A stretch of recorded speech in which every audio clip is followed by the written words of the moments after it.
मेरे प्रिय छात्रों, 8वीं कक्षा के विद्यार्थियों, कल हमारा पाठ था सरकार, स्वास्थ्य में सरकार की भूमिका। कुछ पैरे इसके किए थे, कुछ पैरों पर आज विचार करते हैं। इनको दो भागों में विभाजित किया जाता है, सार्वजनिक और निजी संस्थाएं सेवाएं। उपर्युक्त कहानी से आप समझ गए होंगे कि स्वास्थ्य सेवाओं को दो वर्गों में बांटा जाता है। जैसे 1 नंबर में सार्वजनिक स्वास्थ्य सेवाएं और 2 नंबर में निजी स्वास्थ्य सेवाएं। सार्वजनिक स्वास्थ्य सेवाएं स्वास्थ्य केंद्रों व अस्पतालों की एक श्रृंखला है जो सरकार द्वारा चलाई जाती है। ये केंद्र व अस्पताल आपस में जुड़े हुए हैं, जिनसे ये शहरी व ग्रामीण दोनों क्षेत्रों को सुविधाएं प्रदान करते हैं और सभी बीमारियों का इलाज प्रदान करते हैं। ग्राम के स्तर पर एक स्वास्थ्य केंद्र होता है जहां प्राय एक नर्स और एक ग्राम स्वास्थ्य सेवक रहता है। इन्हें सामान्यतः बीमारियों के इलाज के लिए प्रशिक्षण दिया जाता है और वे प्राथमिक स्वास्थ्य केंद्र के डॉक्टरों की देख रेख में कार्य करते हैं। ग्रामीण क्षेत्र में ऐसा केंद्र कई गांव की ज़रूरतों को पूरा करता है। जिला स्तर पर जिला अस्पताल होता है जो इन सभी स्वास्थ्य केंद्रों की देखभाल करता है।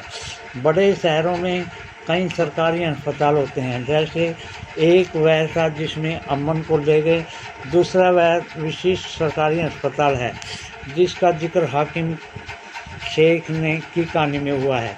इस स्वास्थ्य सेवाओं को कई कारणों से सार्वजनिक कहा जाता है। सरकार ने सभी नागरिकों को स्वास्थ्य सेवाएं प्रदान करने की वचनबद्धता को पूरा करने के लिए ये अस्पताल तथा स्वास्थ्य केंद्र स्थापित किए हैं।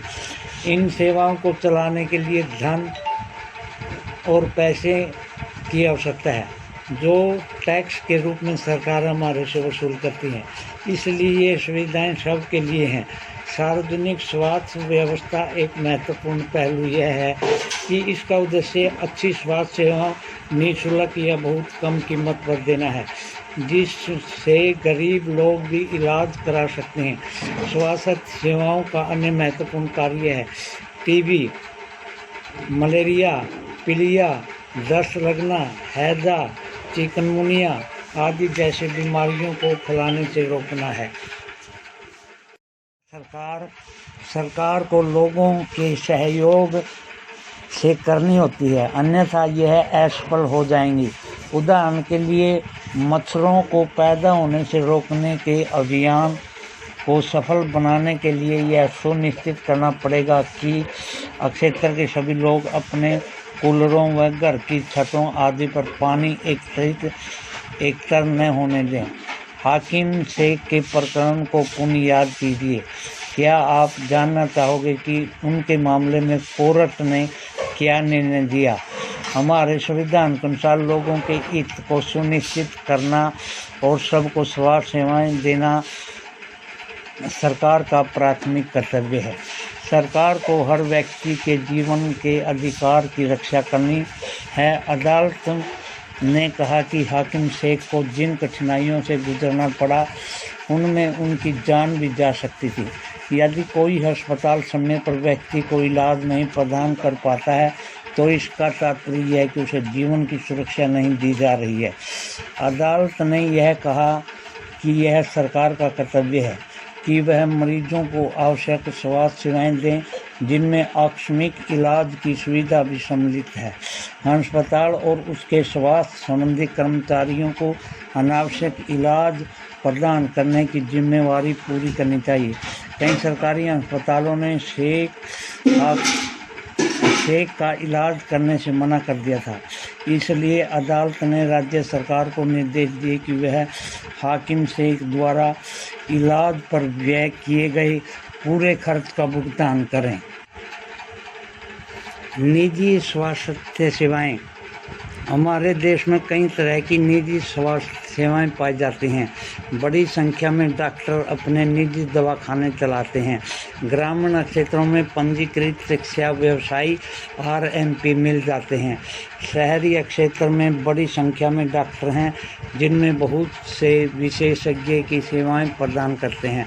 निजी रूप में चलाए जा रहे अस्पताल व नर्सिंग होम भी हैं। काफ़ी संख्या में प्रयोगशालाएं हैं जो परीक्षण करती हैं और विशिष्ट सुविधाएं उपलब्ध कराती हैं, जैसे एक्सरे, अल्ट्रासाउंड आदि। ऐसी दुकानें भी हैं जहां से हम दवाइयां खरीद सकते हैं। जैसा कि इसके नाम से ज्ञात होता है, निजी स्वास्थ्य सेवाओं पर सरकार का स्वामित्व अथवा नियंत्रण नहीं होता। सार्वजनिक स्वास्थ्य सेवाओं के विपरीत इन निजी स्वास्थ्य संस्थाओं में मरीजों को हर सेवा के लिए बहुत सा धन व्यय करना पड़ता है। आज किसी स्वास्थ्य सेवाएं चारों ओर दिखाई देती हैं। अब तो बड़ी बड़ी कंपनियां अस्पताल भी चलाती हैं। कुछ कंपनियां दवाइयों के बनने और बेचने में भी लगी हैं। शहरों के कोने कोने में दवाइयों की दुकानें देखी जा सकती हैं।